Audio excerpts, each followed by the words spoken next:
কারণ অনেক জায়গায় আমি দেখি আপু অনেক আলোচিত কন্টেন্ট ক্রিয়েটর হিরো আলমের পালক বাবা আব্দুর রাজ্জাক মারা গেছেন। মঙ্গলবার 15 এপ্রিল রাতে ঢাকার একটি সরকারি হাসপাতালে তিনি শেষ নিঃশ্বাস ত্যাগ করেন। মৃত্যুর সময় স্ত্রী রিয়ামণিকে পাশে না পেয়ে ক্ষোভ প্রকাশ করেছেন হিরো আলম।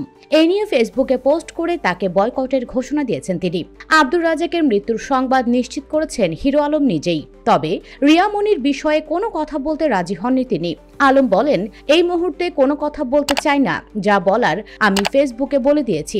সবাই আমার বাবার আত্মার শান্তির জন্য দোয়া করবেন। বাবার মৃত্যুর খবর জানিয়ে হিরো আলম ফেসবুকে লিখেছেন, রিয়ামণিকে আমার জীবন থেকে বয়কট করলাম, কারণ আমার বাবা হসপিটালে। সে আমার বাবার কাছে না থেকে বিভিন্ন ছেলেদের নিয়ে নাচ গান করে বেড়ায় এবং তার পরিবারে কোনো সদস্য আমার বাবা এতদিন হসপিটালে কেউ কোনোদিন দেখতে আসেনি।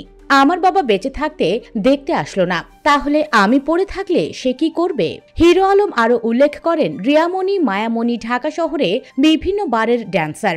সেখান থেকে আমি একটা ভালো পথে আনার চেষ্টা করেছিলাম।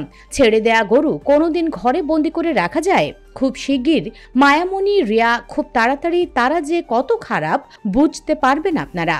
প্রসঙ্গত, একসঙ্গে কাজ করতে গিয়ে রিয়ামণির প্রেমে পড়েছিলেন হিরো আলম। সে কারণেই দ্বিতীয় স্ত্রী মডেল নুসরাত জাহান হিরো আলমকে ডিভোর্স দেন। পরে হিরো আলম রিয়ামণিকে বিয়ে করেন।